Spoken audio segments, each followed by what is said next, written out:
So we'll move on with the next scheduling algorithm, that is multi-level feedback queue scheduling. So in the previous video we had seen about multi-level queue scheduling. So in multi-level queue scheduling, what did we say is we are assigning processes to particular queue, and once we assign a process to a queue, then it is not possible for us to remove that process from that queue and load it in another queue. It's not possible. But whereas in case of multi-level feedback, the name itself says feedback, it is possible for the processes to move between the queues. Okay, so moving between the queues is possible in case of multi-level feedback queue scheduling. So in this case, processes are separated according to the characteristics of the CPU bus. So what do you mean by CPU burst? CPU burst is nothing but how much time a process requires to execute a particular job. Okay, so based on execution time, we are allotting the process to a particular queue. If a process uses too much of CPU time, it will be moved to a lower priority queue. So you might be having a process which takes more time to execute. So such particular process we are going to put it in a lower priority queue.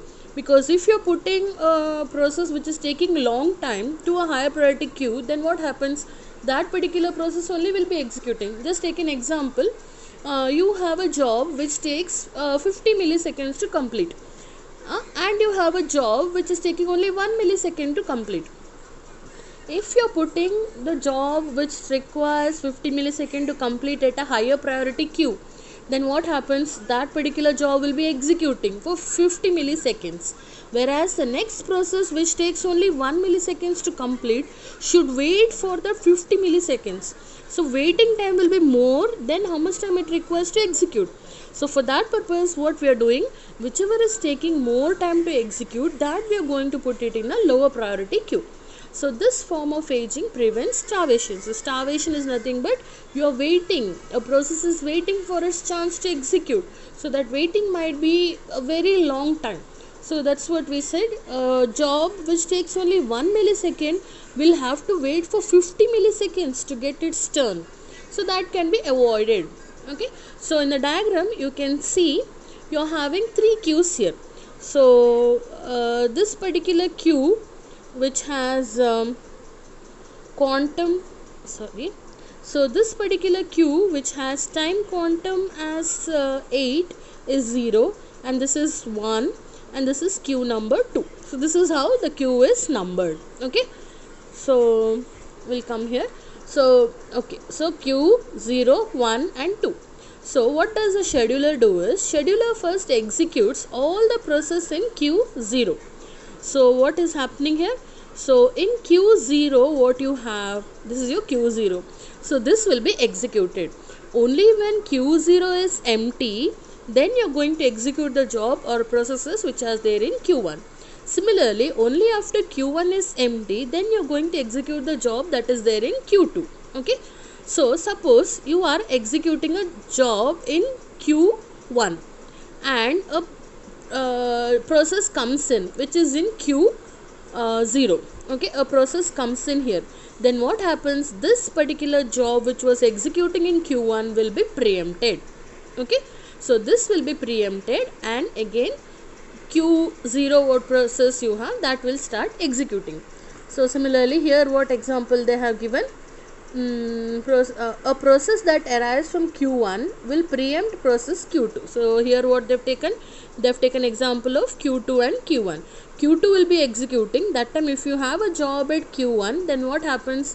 Q2 will be preempted. Preempted is nothing but stopped, and it is going to execute the job which is there in Q1. Okay, so that is one point.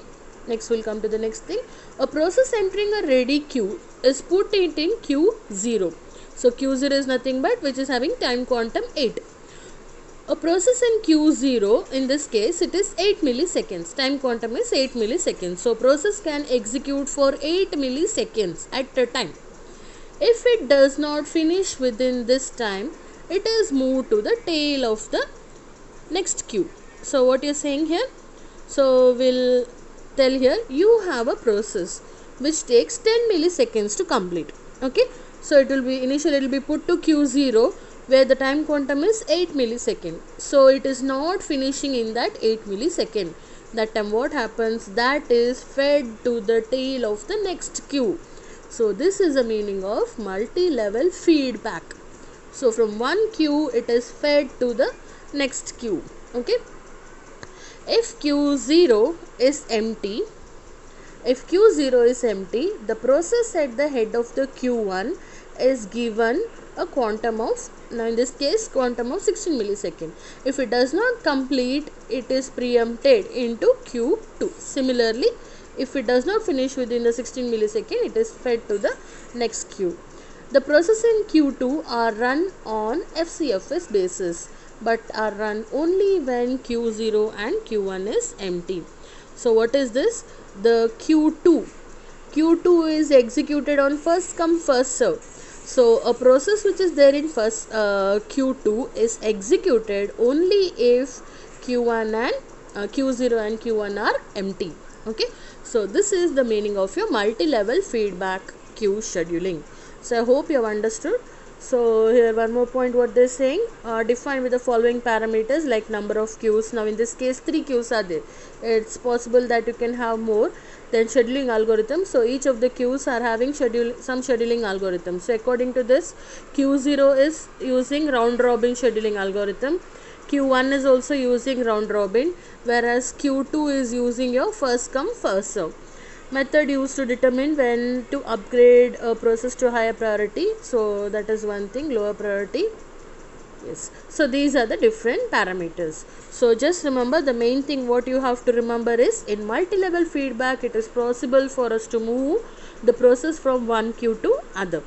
Take this example, draw this example. Each of the queues, they can have their own scheduling algorithm. Okay, so I hope you have understood this. Thank you.